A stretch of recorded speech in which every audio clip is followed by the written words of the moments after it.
अस्सलाम वालेकुम। प्रोग्राम में खुशामदीद। सबसे पहले आज की अहम खबर, field marshal Asim Munir Iran के अहम दौरे पर रवाना हो गए हैं और ये काफ़ी बड़ी न्यूज़ है इस सेंस में कि पिछले 24 घंटों से हम मुसलसल सुन रहे थे कि वज़ीर दाखिला मोहसिन यहाँ पे मौजूद हैं। हफ्ते में दो दफ़ा वो विज़िट करने गए और उसके बाद एक लेटर ऑफ इंटेंट का ड्राफ्ट तैयार हुआ है ईरान और अमेरिका के दरमियान जंगबंदी के लिए, जो अगर फाइनल हो गया तो field marshal Asim Munir Iran के दौरे पर जाएंगे और अभी वो कुछ घंटे पहले रवाना हुए हैं। वहाँ पे ईरान की आला क़यादत से मुलाकात करेंगे और ब्रेक थ्रू की उम्मीद है। किसी भी वक्त ये ब्रेक थ्रू हो सकता है, खित्ते में अमन आ सकता है। आम उसकी बातें ये हैं कि मुस्तकिल जंगबंदी होगी और ईरान पर सैंक्शंस ख़त्म होंगी, उसके जो एसेट्स फ्रीज़ किए गए हैं अनफ्रीज़ किए जाएंगे और उसके बदले में आबनाए हुर्मुज़ खोली जाएगी और जो ईरान का न्यूक्लियर प्रोग्राम है उसके ऊपर मज़ीद बातचीत होगी। तो देखते हैं आने वाले घंटों में इस पर क्या पेशरफ्त होती है। उम्मीद बहुत है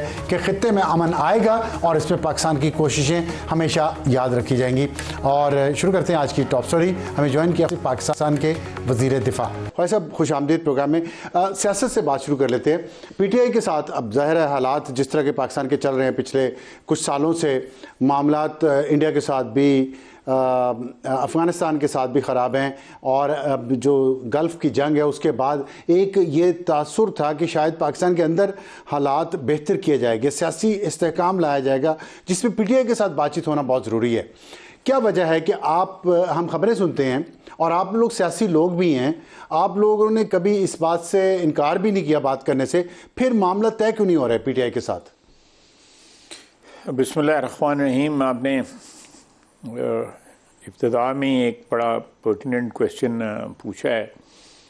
देखें, आप ज़रा चले जाएं जब PTI बरसर इक़्तिदार थी और एन मास गिरफ्तारियाँ हुई थी, जिसमें मियाँ नवाज शरीफ थे, मियाँ शहबाज शरीफ थे, मरीम नवाज थी, यही हमारी लीडरशिप है ना। तो सारी की सारी कैद थी। सेकंड रैंकिंग लोग, थर्ड रैंकिंग लोग मेरे जैसे, वो भी कैद थे, सब कैद थे। और लेकिन हमने कभी भी जो है कोई रिप्रोचमेंट जो है गवर्नमेंट के साथ उसको कंडीशनल नहीं किया था कि हमें रिहाइयाँ दें, हमें रिहा किया जाए या हमारी लीडरशिप को रिहा किया जाए। उसके बाद मैं समझता हूँ कि ये अप्रोच जो है या ये जो डिमांड जो है, ये इनहेरेंटली जो है ना वो इसमें एक सेल्फिशनेस है और एक कोता नज़री है, शॉर्ट साइटेडनेस है। आप जो एक बड़ा माहौल है मुल्क का, सियासी है, माशी है, माशरती है, जैसा भी माहौल है, लेट्स टॉक अबाउट दैट। जब एक ठंडी हवा चलेगी, एक अमन होगा, एक खैर सगाली होगी, तो उसके अंदर बाकी मसाइल खुद ब खुद हल होने शुरू हो जाएंगे। आपको इंसाफ से शिकायत है, वो भी जो है ओवर द ईयर्स जो हमें भी इंसाफ से शिकायत थी कि जो जिस तरह के ड्रामे हमारे साथ हुए मियाँ नवाज शरीफ के साथ, जिस तरह उसको टारगेट किया गया, बाकायदा नंगा होकर टारगेट किया गया, कोई ढकी छुपी या कोई तकल्लुफ़ जो है वो रवा नहीं रखा गया। तो लेकिन हमने किसी स्टेज के ऊपर जो है मुल्क को जो है या मुल्क का पीस जो है उसको दाव पे नहीं लगाया। आप इस बैकड्रॉप के बाद आप दो चीज़ें मैं पॉइंट आउट करना चाहता हूँ कि आप वॉर ऑन टेरर में भी हमारे पार्टनर नहीं बनना चाहते, उसके ऊपर भी जो है आप कदगन लगाते हैं। That's a national issue. वो अफसार आलम का या ख्वाजा आसिफ का इशू नहीं है, या नवाज शरीफ का या शहबाज शरीफ का इशू नहीं है। हमारी हजारों में शहादतें हो गई हैं, आप उन शहीदों के जनाजों में भी नहीं जाते, आप उनको ओन नहीं करते। आप किस तरह डिमांड करते हैं? आपने हर चीज का महवर अव्वल और आखिर जो है एक शख्स की रिहाई बनाई हुई है। ये चीज मुझे इससे इख्तलाफ है। I would love to talk to them, एक टेबल पे बैठ के सियासी कारकुन की हैसियत से मैं उनसे बात करना चाहूँगा, ज़रूर करना चाहूँगा। लेकिन जब वो इसको मशरूत कर देते हैं, मैं आपको बता रहा हूँ कि वो टेररिज्म को उस तरह नहीं कंडेम करते जिस तरह एक पाकिस्तानी को कंडेम करना चाहिए। और उनका सूबा जो है KP, जहाँ पे उनकी हुकूमत है, दहाइयों से उस सूबे में वो सबसे ज्यादा नुकसान उठाया जा रहा है, उसको इशू नहीं, उसको इशू बनाएं, उसकी ओनरशिप लें, अच्छा लीड लें, हम उनके पीछे चलेंगे, लीड लें। मैं सियासत की बात कर रहा हूँ, आप उनके, मैंने कभी किसी पीटीआई के लीडर को शहीदों के जनाजों में नहीं देखा। मैं जाता हूँ जहाँ भी या GHQ में होते हैं या किसी और जगह पे होते हैं, the way they should own this thing, the war on terror, वो उस तरह उसको ओनरशिप नहीं देते। एक बात, और दूसरा जो है कि ये एक तो ये ओनरशिप, और दूसरा जो है देयर अदर इश्यूज जो इस वक्त हमारे कन्फ्रंट कर रहे हैं पाकिस्तान को, जो है वो हर चीज़ को जो है रिप्रोच में देखें। कई साल जो है पेरिस में जो है वियतनाम के ऊपर गुफ्तगू होती रही, गैर मशरूत होती रही थी, लेकिन ये वियतनाम वॉर तो नहीं है ना, अमेरिका और वियतनाम तो नहीं है। मेरा आपने बात बड़ी अच्छी की है कि वो सबसे पहले रिहाई मांगते हैं, लेकिन आपने पहले बाकी बातों में हुकूमतों के साथ, उस वक्त की हुकूमतों के साथ ताउन किया या इस्टेब्लिशमेंट के साथ ताउन किया, और फिर उसके बदले में मिली तो रिहाई। आप लोगों का स्ट्रेटजी मुख्तलिफ थी, उनकी मुख्तलिफ है। वो पहले रिहाई मांगते हैं, फिर बाकी बात करना चाहते हैं। तो आप ये कह रहे हैं दे शुड प्ले स्मार्ट। नहीं, मैं ये नहीं कह रहा कि कोई इसमें कोई अल्टीरियर मोटिव्स होने चाहिए या ये होने चाहिए। माजी में जो आप बात कह रहे हैं मैं उससे इत्तफाक करता हूँ, मैं उससे इख्तलाफ नहीं करता, लेकिन you live to fight another day, you know, कि आप एक दफ़ा जो है कोई मामला सेटल कर लें, आप अपोजिशन जो है वो कर लें, बाद में कर लें, इफेक्टिवली कर लें, थोड़ा सा उसको लो टेम्परेचर पे कर लें, उसका प्रोफाइल कम कर लें, रास्ते बनाए ना अपने लीडर के लिए। वो कह रहे हैं हमने तो to live for another day, survival तो हमें चाहिए नहीं, हम तो इस जिस रास्ते पे हैं उसमें हमने अपना हक छीन के लेना है। देखिए, मैं कोई बड़ा बोल नहीं बोलना चाहता, अल्लाह ताला माफ़ करे मुझे, लेकिन जो अपॉर्चुनिटी उनको मिली, जो उन्होंने वादे किए, जो नारे दिए आवाम को, आज भी उनकी साइजेबल सपोर्ट है आवाम के अंदर, लेकिन कहाँ हम खड़े हैं। हमने पिछले साल के अंदर, एक साल के अंदर जो पाकिस्तान का जो प्रोफाइल है, वो जिस तरह इमेज जो है वो जिस तरह इन्हांस हुआ है, पहले हमें अपने अज़ली दुश्मन के ख़िलाफ़ फतह अल्लाह ताला ने हमें अता फरमाई, हमारी बहादुर अफवाज ने जिस तरह एक नई तारीख़ जो है दुनिया की तारीख़ में एक नया वाक़या, एक नया एपिसोड जो है उसको रकम किया। उसके बाद जो है ये जिस तरह हमें फील्ड मार्शल आसिम मुनीर साहब को, प्राइम मिनिस्टर शहबाज शरीफ साहब को जिस तरह एक स्टेटस मिला है रिकग्निशन का सारी दुनिया में, ये गल्फ़ में जो किरदार जो अदा कर रहे हैं, जिसमें पाकिस्तान का यहाँ पे मुज़ाकरात होना बज़ाते ख़ुद एक बहुत बड़ा इवेंट है। तो ये चीज़ें जो हैं ये they happen once in a century perhaps. आप चाहते हैं कि पीटीआई आगे आए और इसमें अपना हिस्सा ले, अपना बिल्कुल अपना किरदार अदा करे as a political force, there is sizeable force. तो उसमें उनको सियासी फ़ायदा भी होगा, और जो उनको बिल्कुल उनको लॉन्ग टर्म में ज़रूर सारे फ़ायदे होंगे, हर किस्म के फ़ायदे होंगे। इसराइल के वज़ीर-ए-आज़म नेतन्याहू बार बार पाकिस्तान का जिक्र अब कर रहे हैं आजकल, और लगता है कि Pakistan is under their skin. क्या वजह है कि इसराइल बहुत अमेरिका का लाडला है, और अमेरिका ने हमेशा उसको सपोर्ट किया है, कि पाकिस्तान की बात प्रेसिडेंट ट्रंप मान रहे हैं इस वक्त, जंगबंदी भी की, उसको एक्सटेंड भी किया, हमला भी दोबारा मुलतवी किया, और अब पाकिस्तान के ऊपर ट्रस्ट भी वो कर रहे हैं इसराइल पे। इसराइल के नेतन्याहू, अभी जो कल उनकी बात हुई है ट्रंप के साथ, उसमें गर्मा गर्मी भी हुई है।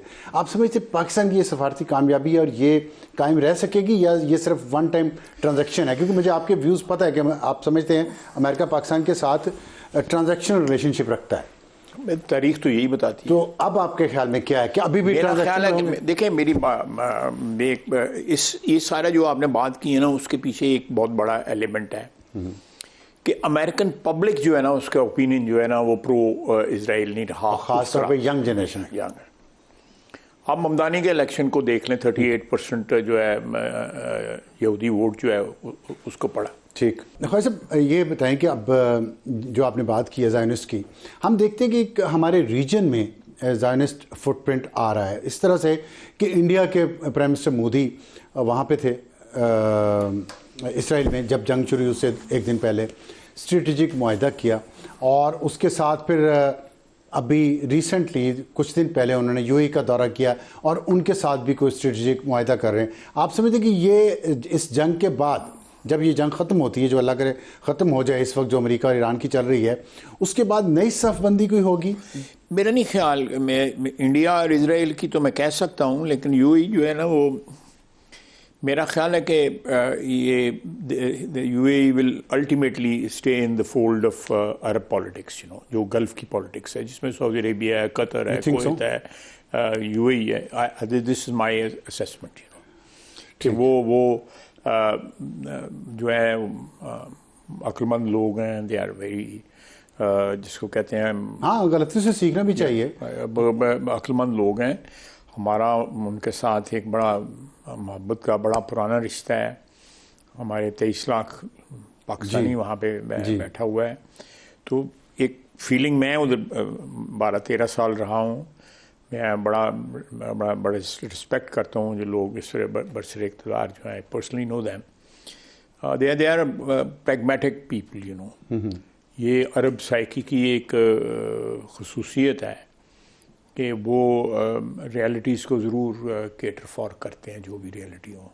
तो आपके ख्याल में जो अभी टेंस सिचुएशन है पाकिस्तान और यूएई के दरमियान, उसमें बेहतरी आएगी? मैं उसको इसके बावजूद कि इसराइल का बहुत नहीं, मैं टेंस का लफ्ज़ नहीं इस्तेमाल करूँगा उसके लिए जो है। अच्छा, क्या आप इस्तेमाल करेंगे? मैं टेंस का लफ्ज़ नहीं इस्तेमाल करूँगा, क्योंकि उसमें कोई मेजर चेंज हमारे रिलेशन में किसी भी फैसेट में नहीं आई, किसी भी फैसेट में। ये कुछ वहाँ से पाकिस्तानी को निकाले जाने की बात हुई है? पाकिस्तानी जो है, अगर 23 लाख बंदे जोड़े सारे इमाम मस्जिद नहीं ना गए, ठीक है, उनमें हर किस्म की वारदात ये भी हैं, वहाँ पे भिखारी भी हैं, हज़ारों के हिसाब से भिखारी हैं, और भी बड़े बड़े काबिल फ़ख्र जो है पेशों से वो वाबस्ता हुए हुए हैं वहाँ पे लोग जाके।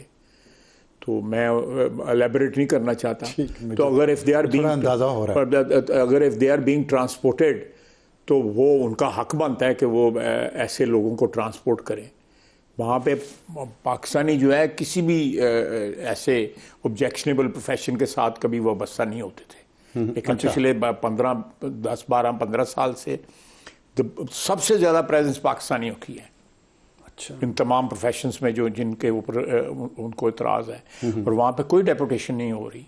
डेपुटेशन हो रही है, जो देखना आप 23 लाख में से अगर कुछ 2-4 हज़ार बंदा जो है डिपोर्ट अगर हो जाए, 10,000 डिपोर्ट हो जाए, फिर रौला पाने की लोड़ ही है। ठीक, 23 लाख बंदा मुस्तफीद भी तो हो रहा है ना, और 23 लाख बंदे ਨੂੰ मल्टीप्लाई करो एवरेज 5 ਦੇ ਨਾਲ, जब 1 करोड़ बंदा जो है पाकिस्तान में जो है उससे यूएई से रिस्क कमा रहा है, उस ज़मीन की, उस मट्टी की कदर करनी चाहिए। तो आप अपने तल्लुक की कदर करनी चाहिए। तो आप फ्यूचर कैसा देखते हैं? ये ईरान अमेरिका जंग ख़त्म होगी तो आगे बात कैसे चलेगी? आपको क्या नज़र आ रहा है? मेरा ख्याल है कि Pakistan that has a role to play, कि ये इस जंग का खात्मा होता है तो इस खिते के लोगों को करीब लाया जाए। सुन्नी शिया की बुनियाद पे नहीं, मुसलमान इस्लाम। आपके ख्याल में ये जो इख्तिलाफात हैं, एक हो मुस्लिम हरम की पासमानी के हो जाएगा ये? नील के साहिल से लेके ताबा का के काश्मीर हो सकता है? बिल्कुल हो सकता है, क्यों नहीं हो सकता। तो क्या आप ईरानी पॉपुलेशन जो है दुबई के अंदर ओवरवेलमिंग, बाजार सारा ईरानियों का है। They live very you know, लेकिन ऐसे ताल्लुकात उनके सऊदी अरब से भी हो सकते हैं। बिल्कुल हो सकते हैं, क्यों नहीं हो सकते। पाकिस्तान इसमें क्या रोल प्ले कर सकता है? They are very pragmatic people. Iranian they are very pragmatic people. ये अलग बात है कि उनके ऊपर जो है दहाइयाँ गुजर गई हैं सैंक्शंस लगे हुए, आप उनको के कॉर्नर में आपने धकेल दिया हुआ है। वेस्टर्न जो हमारी पॉलिटिक्स है उसने। तो आप फोर्स ही करते हैं कि ईरान और सऊदी अरेबिया और पाकिस्तान के दरमियान कॉर्डियल रिलेशनशिप होंगे? Pakistan can play very important role in this, you know. मेरा अपना ख्याल है कि फील्ड मार्शल जो है हमारे और प्राइम मिनिस्टर हमारे जो हैं, they enjoy very good relationship with all these countries. ये उस रिलेशनशिप के जो है डिविडेंड्स होंगे कि आप इनको तल्लुकात को नॉर्मलाइज कर सकें। ठीक। और मुझे बड़ी उम्मीद है कि ये दो शख्सियतें पाकिस्तान की जो हैं, ये भी पाकिस्तान की खुशकिस्मती है कि ये रिलेशनशिप जो है वो उसने पाकिस्तान को कहाँ से कहाँ पहुँचा दी है। अगर माजी में ये जो इंक्रोचमेंट के जो मामला ना होते तो शायद हमें बहुत सी पाकिस्तान की बहुत सी ट्रेजेडी से बच जाता और पाकिस्तानी जो है वो अपना सही मुकाम जो है जो अटेन किया है इस सिस्टम की वजह से, फौजी और सिविलियन लीडरशिप की तावन की वजह से ये पहले भी हो सकता था। ठीक, ख्वाजा साहब यहाँ हम एक ब्रेक लेंगे, ब्रेक के बाद वापस आएंगे तो हमारे साथ रहेगा ख्वाजा मोहम्मद आसिफ साहब हमारे साथ हैं, और ब्रेक के बाद हम बात करेंगे अफ़गानिस्तान के साथ पाकिस्तान के जो ताल्लुकात हैं, दहशत गर्दी की वारदातें ईद के छोटी ईद के बाद बहुत बढ़ गई हैं और इंडिया के साथ हमारे ताल्लुकात मुस्तकबिल में किस समझ जाएंगे, वहाँ से धमकियाँ में ज़ुबान इस्तेमाल हो रही है तो उसकी क्या वजूहत हैं। एक छोटे से ब्रेक के बाद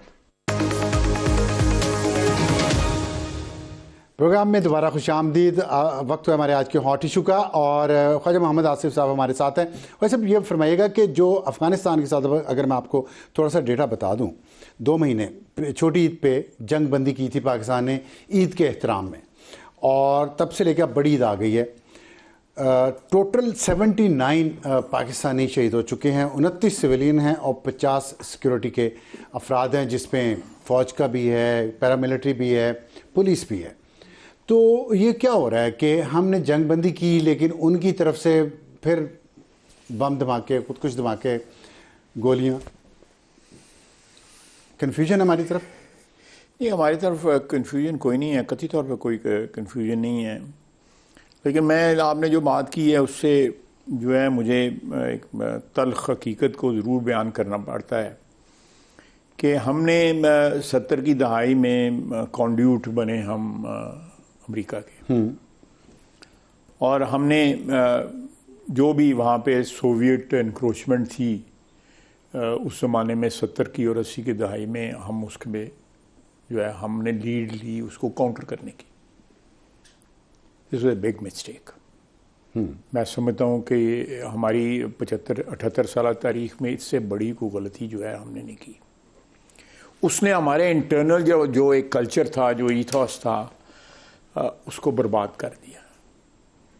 एक जनरेशन पूरी को जो है डिस्कनेक्ट हो गया कि उसकी तारीख क्या थी, उसका रीज़न ऑफ बीइंग क्या था, वो उसका वजूद जो है वो किस स्ट्रगल या किस तारीखी पस मंज़र की वजह से वजूद हमने हासिल किया।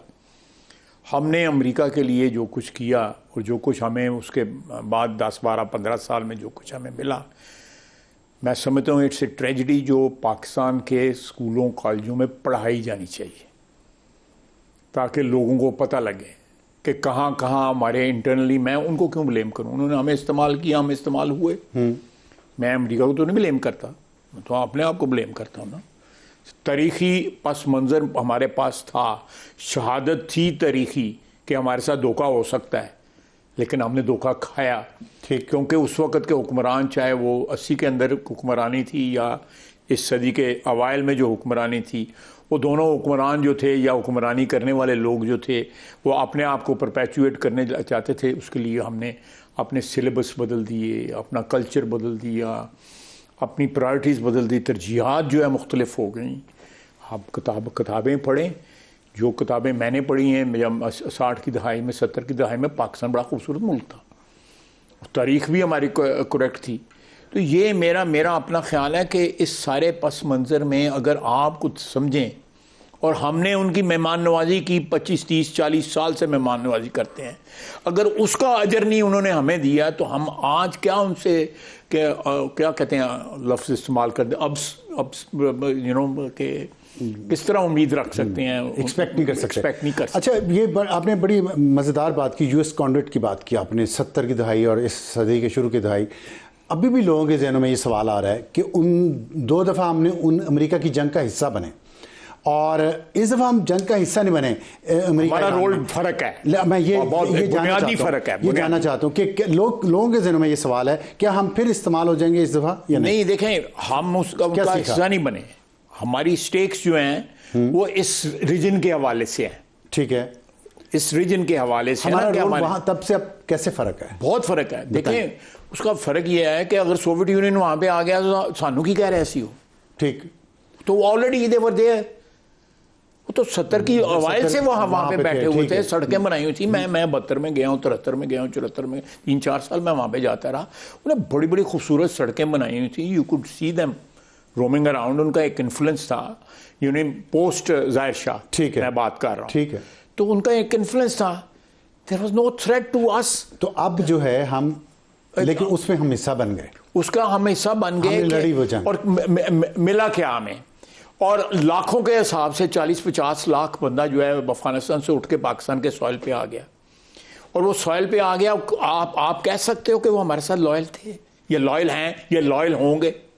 ना उस वक्त वफादार थे, ना आज वफादार है, ना आइंदा आने वाले वफादार में होगा। उन्होंने वो तो यहाँ बैठ के गालियां देते थे तंदूरों के ऊपर, जो उनके बच्चे वो पाकिस्तान को गाली देते थे। क्या क्या आपको मिला? नहीं, मैं तो यूएस के साथ हमारा जो मैं देखना उसमें तो वी एक्चुअली हमने अपना सारे का सारा शनाख्त चेंज कर दी, ठीक है, यूएस का पार्ट बनने के लिए। आज पाकिस्तान की शनाख्त है कि पाकिस्तान ने 5 गुना बड़े दुश्मन को शिकस्त दी हुई है। ठीक। आज पाकिस्तान की शनाख्त है कि हम जो है सालिस बने हुए हैं एक बहुत बड़े कॉन्फ्लिक्ट में, और पूरी जो है उम्मा जो है वो हमारी तरफ देख रही है कि पाकिस्तान एक रोल अदा कर रहा है, दुआएं साथ हैं। माजी में हम लैकी, माजी में हम चमचे थे। लैकी तो क्यों अंग्रेजी का लफ्ज इस्तेमाल कर देते? चमचे थे, चमचे थे, और सिर्फ इसलिए थे कि दोनों डिक्टेटर जो थे उनको आशीर्वाद चाहिए थी, छप्पर छां चाहिए थी वाशिंगटन की। अभी ऐसा नहीं है, अभी बिल्कुल नहीं ऐसा। हम छप्पर छां की जरूरत नहीं है, कोई जरूरत नहीं है छप्पर छां की जो है। हम अल्लाह का फजल है, हम अपने अंदरून खाना जो है, अगर हम अपने माशी हालात ठीक कर लें, अपने टैक्सेशन का जो निज़ाम ठीक कर लें, बजाय 200% टैक्स लगाने के आप ब्रॉड करें, बेस उसको करें, अपने अंदर अमन लेके आएँ, अपने यहाँ पे जो सियासी आबो हवा जो है वो अल्लाह के फजल से ठीक होगी। ये सारी चीज़ें जो हैं ये हम if we put our house in order, ठीक, तो मेरा ख्याल है हमें किसी की हम किसी के साथ लड़ाई नहीं चाहते। ठीक है, हम हर चीज के साथ जो है। दूसरी बात यह है कि ये खुशकिस्मती है कि आज से 60 साल 65 साल पहले आपने चीन का जो है ना उससे एक भाईचारा कर लिया था। आज भी वो भाईचारा है। फिर यह है कि वर्ल्ड जो है आपकी जोग्राफी जो है उसके अंदर रूस भी है, उसके अंदर और बहुत सी मुसलमान ममालिक हैं। तो ये आपको एक मुकाम मिला हुआ है, इसको इन्हांस करना चाहिए बजाय इसके कि वो उसको कहीं गिरवी रख देने या किसी और। अच्छा, आपने का मुकाम मिला हुआ है अब यहाँ, और अभी आपने जिक्र किया कि पाकिस्तान ने एक बड़े दुश्मन को शिकस्त दी, इसलिए पाकिस्तान की अब सिचुएशन, पोजीशन और स्टेटस और है, सालिस बन गया। तो इंडिया तो फिर धमकियाँ दे रहे हैं। इंडियन आर्मी चीफ ने कहा पाकिस्तान जोग्राफिया पर रहना चाहता नहीं चाहता। शेखर गुप्ता उनके बड़े सीनियर जर्नलिस्ट हैं, उन्होंने ये अपना तजिया दिया है, पेशीन को ही तो नहीं कहना चाहिए, तजिया दिया कि अब पाकिस्तान फिर दहशतगर्दी करवाएगा क्योंकि पाकिस्तान अमेरिका की गुड बुक्स में है और वो उसको इस्तेमाल करेगा, कवर को दहशतगर्दी करवाएगा इंडिया के अंदर मजीद। देखिए, मैं आपको एक बड़ी क्लैरिटी के साथ बताऊँ कि पाकिस्तान के लिए दहशतगर्दी जो है कि कहीं भी करानी जो है वो ज़हर कातिल है। ठीक, ये वी कांट अफोर्ड इट। हम चाहेंगे कि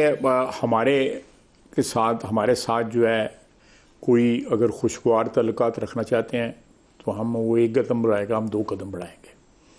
लेकिन को हमें चैलेंज करेगा तो हम उसका, अगर वो 1 पे रखेगा स्केल पे, तो हम 2 पे वो भी लेके जाएंगे। नहीं तो अगर फर्ज करें उन्होंने फिर कोई फॉल्स फ्लैग करके फिर पाकिस्तान पे हमला नहीं, तो वो उसका तो फिर जो है कि we have every justification to react and retaliate. लेकिन जो पिछली हमारी स्ट्रेटजी थी, वॉर गेमिंग जो थी, अब उससे डिफरेंट होगा। उन्हें पता चल गया हमारे पास क्या, हमारी ताकत क्या है और हमारी कमजोरियाँ क्या। हमने कोई आप साथ हौसला कितों लैके आंदे हो? हमने तो साथ हौसला भी था ना। वो तो दूसरे तीसरे दिन जो है उन्होंने फोन करने शुरू कर दिए, मोदी के साड़ी सुलह कराओ। ये दिस मैटर ऑफ रिकॉर्ड। नहीं, लेकिन वो तकलीफ भी तो होगी ना, जख्मी सांप ज्यादा खतरनाक होता है। वो खतरनाक होता है। You should always be aware of your enemy. Are you we as a government? बिल्कुल, as a government we are जितने अलर्ट पे हम हैं और जिस तरह हम वॉचफुल हैं इस सारे सिलसिले में, मेरा ख्याल तारीख में कभी भी इतनी इसके बावजूद कि बहुत कुछ चल रहा है, साल से भी हम करवा रहे हैं, अफगानिस्तान से भी चल रहा है, मईशत भी हमारी काबू में है। मैं आपको बताऊं इस वजह इसकी मेन वजह क्या है। इसकी मेन वजह जो है ना कि there is a ideal relationship जो हमारी 78 साल तारीख में एग्जिस्ट नहीं करता था, कि वो जो हमारा पिंडी और इस्लामाबाद का रिलेशनशिप जो है, ये हम पहले भी सुनते रहे। अब फ़र्क है, बहुत फ़र्क है। क्या फ़र्क है? बहुत फ़र्क है। ये वो जो रिलेशनशिप जो था वो कन्फ्रंट्रेशनल रिलेशनशिप बन जाता था। यहाँ पे अकोमोडेटिव रिलेशनशिप है, जहाँ पे जो पाकिस्तान के लिए अकोमोडेशन होती है वो अफसार के लिए या ख्वाजा आसिफ के लिए अकोमोडेशन नहीं होती। आपने बड़ी अच्छी बात की है।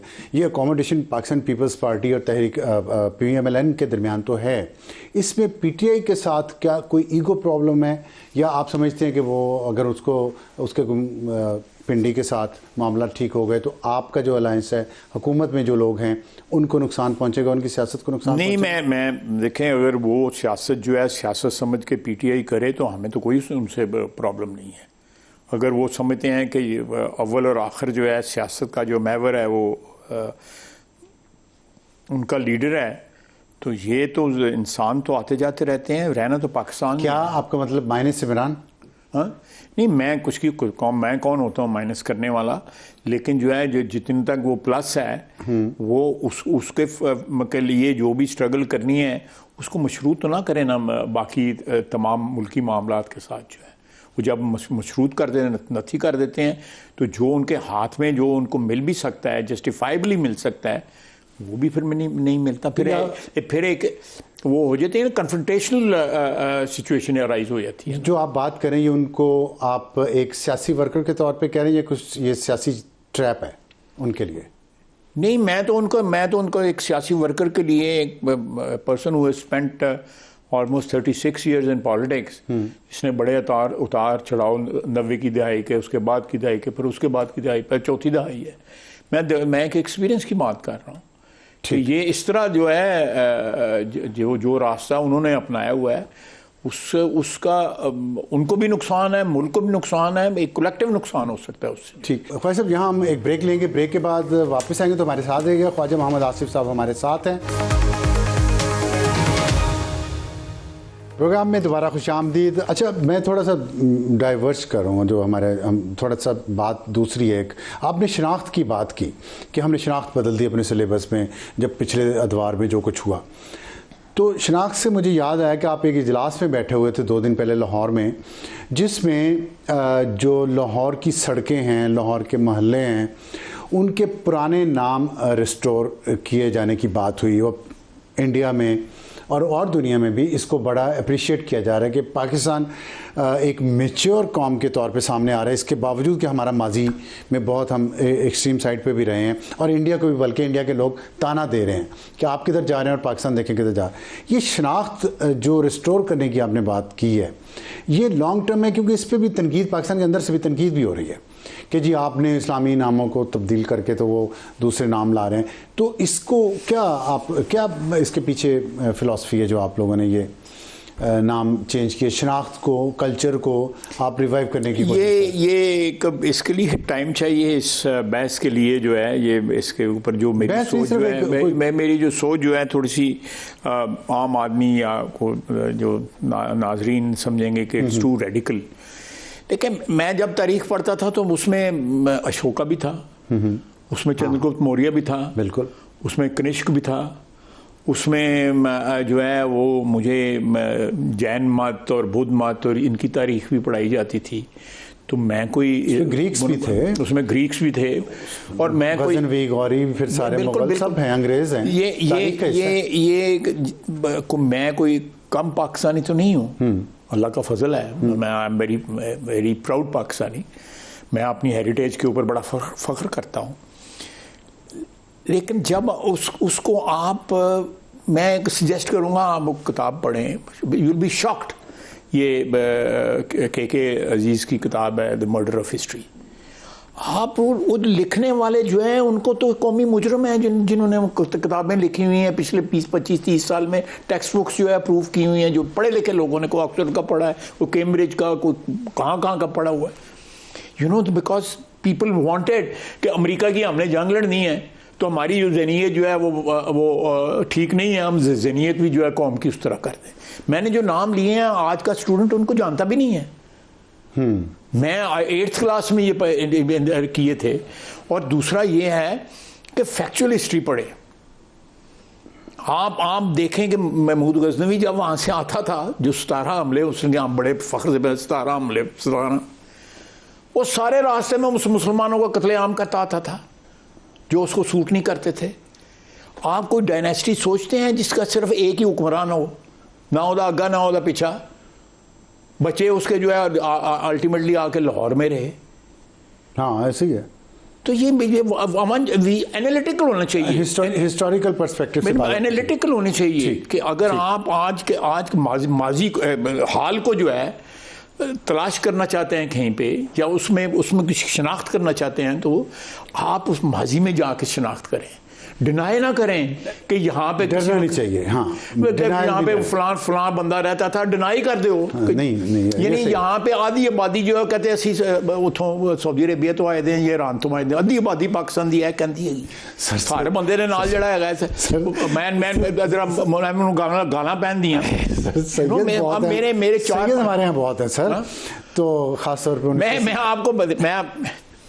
मैं आपको एक छोटा सा वाकया सुनाता हूँ। जी।